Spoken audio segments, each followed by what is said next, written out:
आज अपन एक सुकून भरी कहानी के बारे में चर्चा करेंगे। एक परिवार था जिसके अंदर उनका एक बेटा था। वो आराम से उठता था, उसको किसी प्रकार की कोई टेंशन नहीं थी। एक मार्केट में जॉब करता था, उसको 20,000 रुपये मिलते थे। तो सुबह उठने का टाइम हो जाता था, लेकिन वो उठता नहीं था। उसकी माँ चाय लेके पहुंचती थी। जब भी उसको उठाती तो वो यही बोलता था, अभी माँ अभी तो थोड़ा टाइम है, मार्केट 11 बजे जाना। फिर हम लोग उठाने के बाद ही उठता था। काफ़ी टाइम से ऐसा चल रहा था। घर वाले रोज कहते कि बेटा आगे आने वाले टाइम में खर्चे बढ़ेंगे, तेरी शादी होगी, तो अभी से तू थोड़ा सुधार कर ले। काफ़ी टाइम बीत गया, लेकिन उसका उठने का ढंग वही था जो चलते आ रहा था। काफ़ी टाइम बीतने के बाद उसने विचार किया कि क्यों न मैं अब 20,000 से कहीं ज़्यादा पैसा मिले उसके बारे में विचार करो। तो उन्होंने अपने यार दोस्तों में 2-5 जगह ये बात शेयर करी कि मेरे को अब थोड़ा ज़्यादा पैसा कमाना है। तो एक उनका कोई दोस्त था जिससे उसका संपर्क हुआ और उसने 50,000 रुपये का एक ऑफर दिया, जिसमें कोई काम रिस्की काम था। तो उसने विचार किया, घर वाले बार बार कह रहे हैं तो क्यों नहीं अपन इस काम को करें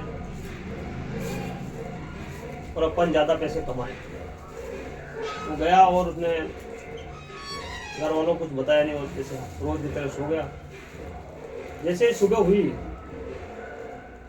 उसकी नींद खुल गई, क्योंकि उसके दिमाग में वही चीज़ चल रही थी कि यार मैं वो काम करूँगा, वो काम थोड़ा रिस्की है, कैसा रहेगा, क्या होगा, क्यों होगा, कैसे होगा, इस तरीके के विचार आते रहे। और उस विचारों में उसने अपनी नींद खुली और वो खुली नींद में सो रहा था। उठने में उसकी माँ आई और उसने चाय के लिए पूछा, तो वो पहले से नींद से जगा हुआ था। उसने चाय पी, कप रखा और अपना नहा धो के टाइम से पहले ही तैयार हो गया।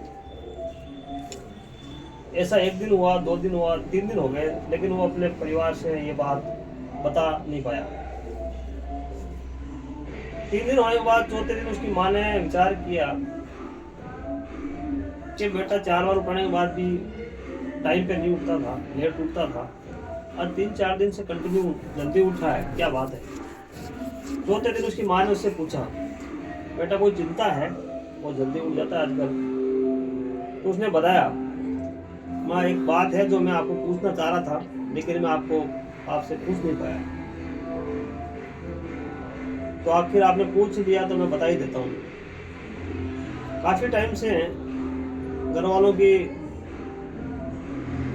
मतलब आपकी तरफ से सब मिलकर कह रहे थे, बेटा इतने से अब आगे कुछ नहीं होगा, महंगाई है, खर्चे हैं, आगे खर्चे बढ़ जाएंगे। तो मैंने ज़्यादा पैसा कमाने के लिए मार्केट में सर्च करी और मैं इस बारे में मेरे को एक ऑफर मिली है जिसमें 20 नहीं 50,000 रुपये पर मंथ मिलेंगे, लेकिन थोड़ी सी रिस्क है।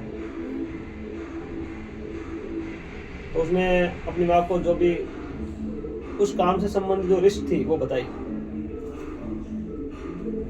जब उसकी माँ ने बोला, तू पहला काम ये कर, जिसने भी तेरे को ये ऑफर दिए सबसे पहले उसको मना कर दे कि मेरे को भाई ये काम नहीं करना। तो उसने पूछा, माँ कारण क्या है? बोला, कारण पहले इसको मना कर, उसके बाद मैं तेरे को कारण बताऊंगा। दूसरे दिन वो फिर अपनी ड्यूटी पे गया, समय से आया, शाम को आके सो गया। फिर से उसकी एक वो चिंता थी वो खत्म हो गई, उसको मना कर दिया। लेकिन दूसरी एक विचार थी जो उसके मन में चलने लगी कि माँ ने इस काम के लिए मना क्यों कर दिया। रिस्क हर काम में होती है, और जब कहीं से मेरे को मौका मिल रहा था, सपोर्ट मिल रहा था, शायद थोड़ी ज़्यादा रिस्क थी लेकिन कुछ हो जाता, ये विचार उनके मन में चलने लगे। और सुबह फिर से उसकी माँ चाय लेके पहुंची। उसने पूछा, माँ कल आपने बताया नहीं, आपने मना करने के लिए क्यों बोला? तो तो आप आज इस बारे में बताएं मेरे को, मना करने के लिए क्यों बोला था। तब उसकी माँ ने एक चीज बताई थी कि बेटा तूने ये रिश्ती काम करने का विचार किया था, अपने मन में विचार उतारा था, काम नहीं करा, खाली विचार था कि मैं काम करूं या न करूं। इतने में तेरी नींद उड़ गई, जो उठाने से नहीं उठता था वो अपने आप उठने लग गया, मतलब नींद तेरी गायब हो गई। अगर तू काम करता तो क्या तू चैन की नींद सो पाता? नहीं। ऐसा काम कभी मत करो जिसमें अपना चैन खो जाए, सुख चैन खो जाए। पैसा भले कम हो चलेगा, लेकिन सुख चैन होना चाहिए, जिससे कि आप और आपका परिवार सब चैन की नींद सो सके। कहीं ऐसा नहीं हो ज़्यादा पैसे की लालच में अपना और परिवार का सबका सुख चैन खो दें। इसी कहानी का सिर्फ भावार्थ इतना ही है कि आप चैन की नींद सो सको। पैसा चाहे कम मिलेगा चलेगा, उतना ही करो जिसकी चैन ना हो, जिस काम में सुख चैन हो, परिवार को सुख नहीं मिले, आपको सुख नहीं मिले, वो काम नहीं करना। ज़्यादा आज नहीं मिलेगा पैसा, कल मिलेगा, लेकिन अपना काम ईमानदारी से, मेहनत और लगन से करते रहो। आज नहीं होगा कल होगा, सफलता जरूर मिलेगी। ऐसा काम कभी मत करो जिसमें सुख चैन ना हो। जय श्री आनंद, जय माता।